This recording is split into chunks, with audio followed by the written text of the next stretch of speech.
NVN के दोस्तों, हसन कमाल का सलाम, नमस्कार। कमाल की बात में आपका स्वागत, आपका इस्तकबाल, आपका वेलकम।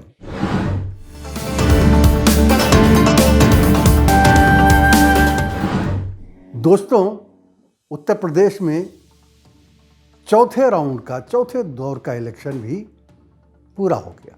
हमें बड़ी हैरत हुई, हैरत तो नहीं हुई लेकिन ऐसा लगा कि यूपी के इस इलेक्शन पर अमेरिका और यूरोप में रहने वाले हिंदुस्तानियों की भी निगाहें लगी हुई हैं। वो बड़े गौर से देख रहे हैं कि क्या हो रहा है।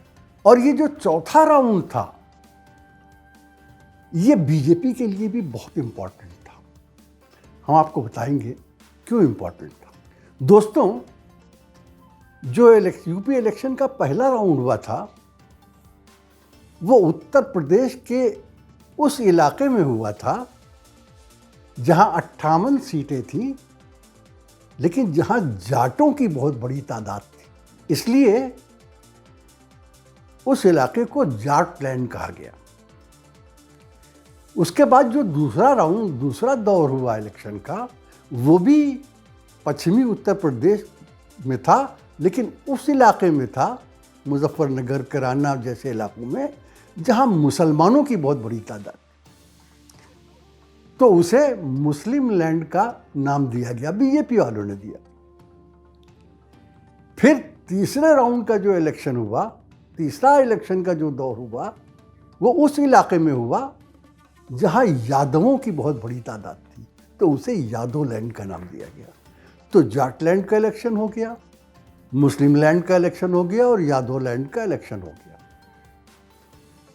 ये जो चौथा राउंड था, ये एक ऐसी जगह हो रहा था जिसे किसी लैंड का नाम नहीं दिया जा सकता था।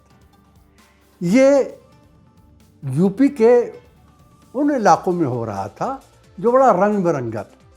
जैसे कोई बगीचा हो जिसमें एक क्यारी में गेंदा हंस रहा हो, एक क्यारी में सूरजमुखी जगमगा रही हो, एक क्यारी में गुलाब महक रहा हो, एक क्यारी में चंपा लहक रही हो, एक क्यारी में जूही फूल रही हो। तो ये बड़ा रंगारंग इलाका है।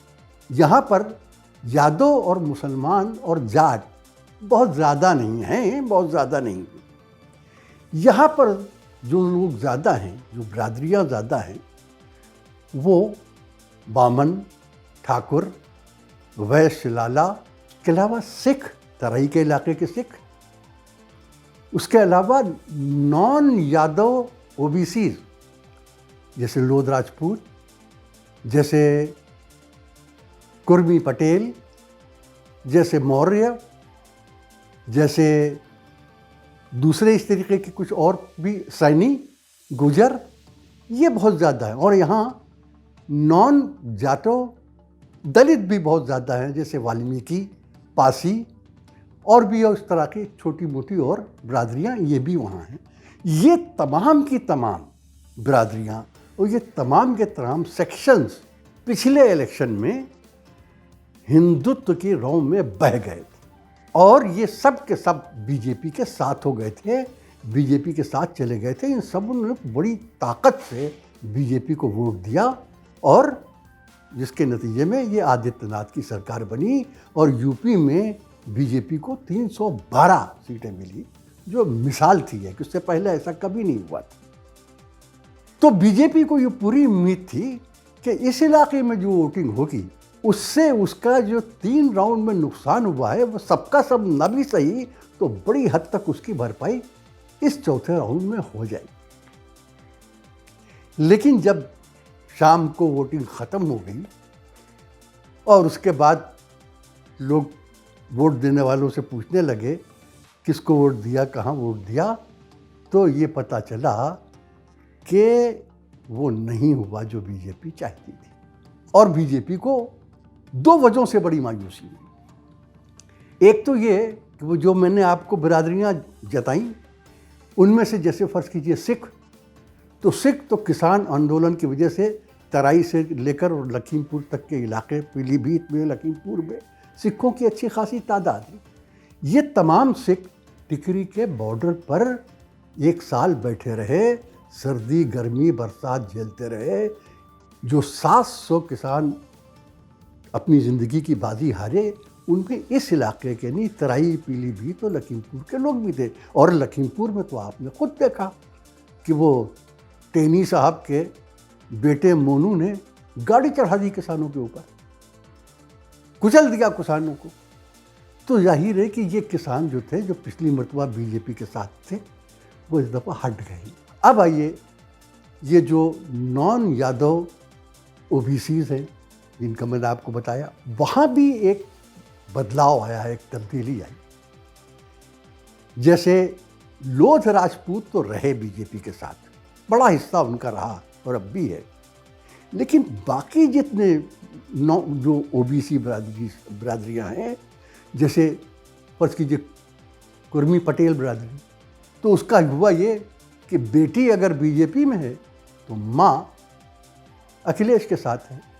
ऐसे ही मौर्य बड़ी भारी तादाद में बढ़ गए और उनका बड़ा हिस्सा अखिलेश के साथ है, क्योंकि वो गठबंधन में शामिल है। राजभर गठबंधन का हिस्सा है, उसमें शामिल है। जो दूसरी नॉन जाटो बरादरियाँ हैं, दलित बरादरियाँ, वाल्मीकि बीजेपी के साथ थे, लेकिन इस बार उनमें डिवीज़न है, बहुत बड़ा डिवीज़न, क्योंकि ये लोग, ये दलित ये सोच रहे हैं कि बीएसपी तो जीत भी है, पहले बीएसपी में भी थे, कि बीएसपी तो जीत नहीं रही है, बीएसपी की सरकार तो बन नहीं रही है, तो अगर हम बीएसपी को वोट देंगे भी तो हमारा वोट बर्बाद हो जाएगा। तो वो ये देख रहे हैं कि कौन जीत रहा है। तो अगर उन्हें ये लगा जिस इलाके में कि यहाँ अखिलेश जीत रहा है, तो वो अखिलेश के साथ चले जाएंगे, और जहाँ ये लगा कि कांग्रेस थोड़ी सी स्ट्रांग है, तो शायद वो एक हिस्सा उनका कांग्रेस की तरफ भी चला जाए, क्योंकि कांग्रेस, ये ना भूलिए, वाल्मीकियों का पहला घर। बीजेपी के साथ आने से पहले वाल्मीकि कांग्रेसी के साथ थे। तो एक तो ये वजह हुई कि ये जो बहुत बड़ा चंक जो बीजेपी के साथ था, वो अब बीजेपी के साथ नज़र नहीं आ रहा है, और बीजेपी को ये बात मालूम। उसके बाद एक और वजह है। वजह यह है कि जो देखा गया कि जो शहरी इलाके हैं उनमें वोटिंग कम हुई है, वहाँ वोटिंग का परसेंटेज लो है। और आप जानते हैं कि शहरी इलाकों में ही बीजेपी के सबसे ज़्यादा वोट, बीजेपी के पक्के वोट जो हैं वो शहरों ही में हैं।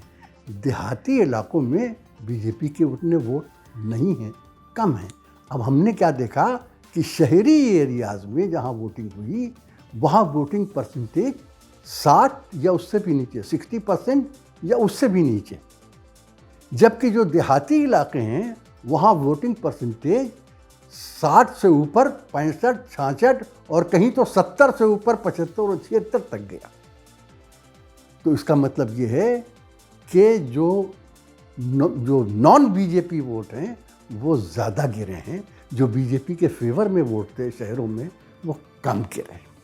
पिछली मर्तबा बीजेपी को इस इलाके में जहाँ चौथा राउंड अब हुआ है, वहाँ इतनी ज़बरदस्त सपोर्ट मिली थी कि बाज़ इलाकों में तो झाड़ू फिर दी थी, कोई दूसरा नज़र ही नहीं आ रहा था। जैसे पीलीभीत में 8 सीटें हैं, उसमें से 7 सीटें मिली थी बीजेपी को। लखीमपुर में 8 सीटें हैं असेंबली की और 8 की 8 मिली थी। लखनऊ शहर में बीजेपी की 9 सीटें थी और 9 की 9 बीजेपी को मिली थी। इस बार वो नज़र नहीं आ रहा है। और यूं भी आप देखिए कि जहां 9 की 9 सीटें मिली थी, वहां सीटें कम ही हो सकती हैं, 9 से ज़्यादा तो नहीं हो सकती। तो ये नज़र आ रहा है कि हर जगह ये सीटें कम हुई। तो उसका क्या मतलब हुआ? इसका मतलब ये हुआ दोस्तों कि इलेक्शन का जो माहौल और वोटिंग का जो रुझान पहले दौर में था, वही दूसरे दौर में भी रहा। इलेक्शन का वही माहौल और वोटर्स का रुझान वही तीसरे दौर में भी रहा, और इलेक्शन का वही माहौल और वोटर्स का वही रुझान चौथे दौर में भी रहा। और बुरा ना मानिए, वो अंदाज़ा जो मोहन भागवत जी ने लगाया था, और मोहन भागवत जी ने भी नहीं लगाया था, हमें ये जानकारी है कि वो अंदाज़ा उन्हें आईबी ने, इंटेलिजेंस ब्यूरो ने बताया था। तो जो अंदाज़ा उन्होंने लगाया था कि बीजेपी 30%, 30% से ज़्यादा सीटें नहीं वापस ले पाएगी। तो अगर चौथे में भी यही रुझान है तो आप ये समझिए कि अब तक 231 सीटों का इलेक्शन हो गया है। कुल 403 सीटें हैं और उन 231 के इलेक्शन में मोहन भागवत जी के अंदाजे के मुताबिक अगर हिसाब जोड़ा जाए तो बीजेपी को 69 से लेकर 72 तक सीटें मिली। बीजेपी को अब जो 172 सीटें बची हैं उसमें से 140 सीटें चाहिए होंगी। ये होगा या नहीं होगा, ये सोचने की बात है। अब ये बताएं कि ये माहौल में एक तब्दीली क्यों आई है। सबसे बड़ी ये कि वो हिंदुत्व का कार्ड फेल हो गया, और हिंदुत्व के कार्ड के फेल होने की दो वजह। एक वजह तो ये है कि क्रेडिट देना चाहिए उत्तर प्रदेश के मुसलमानों को, उन्हें क्रेडिट देना चाहिए कि उन्होंने तमाम जातियों के बावजूद, तमाम भड़कावे के बावजूद, न वो भड़कावे में आए, न उन्होंने जाति के खिलाफ कुछ जाति का रिएक्शन दिया, कोई ऐसी प्रतिक्रिया की जिससे कि और माहौल भड़क जाए। ये बेमिसाल एक उन्होंने सब्र का और ज़ब्त का और संतोष का मुजाहिरा किया। बेमिसाल, इससे पहले इसकी मिसाल नहीं मिलती। एक वजह ये। दूसरी वजह ये कि अखिलेश यादव ने वो गलती नहीं की जो मुलायम सिंह यादव और लालू प्रसाद यादव करते रहे। मुलायम सिंह और लालू प्रसाद यादव एक ये गलती करते रहे थे कि वो ये जो तथाकथित नाम निहाद सो कॉल्ड उलमाए कराम हैं उनको स्टेज पर जगह देते रहे, और वो आके कुछ न कुछ ऐसी बात कर देते थे कि बीजेपी का काम बन जाता था। कोई फतवा दे देंगे, कुछ कर देंगे, कुछ बोल देंगे उल्टा सीधा, तो बीजेपी को फ़ौरन माल मसाला मिल जाता था।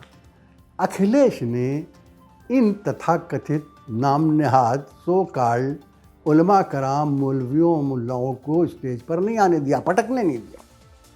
प्रियंका गांधी ने गलती ज़रूर की, एक मौलाना को एक मरतबा उन्होंने बुला लिया, मगर उन्हें बता दिया गया कि सबकी अधूरा चौपट हो जाएगा मैडम, तो फिर उसके बाद उन्होंने नहीं बुलाया।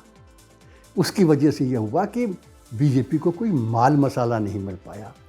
तो इसलिए आपको मैंने पूरा हिसाब बता दिया कि कौन इस वक्त मंजिल यानी 202 सीटों से करीब है और कौन उस मंजिल 202 वोटों से दूर है। वैसे अखिलेश यादव तो पहले कह चुके हैं कि उन्होंने मंजिल पा ली है, वो मंजिल पर पहुंच गए हैं। मामला बहुत दिलचस्प है। इसलिए अगले वीडियो तक हसन कमाल, डॉक्टर सलीम और फैसल सैयद को इजाज़त दीजिए। फिर मिलेंगे, जल्द मिलेंगे। जय हिंद, खुदा हाफिज़।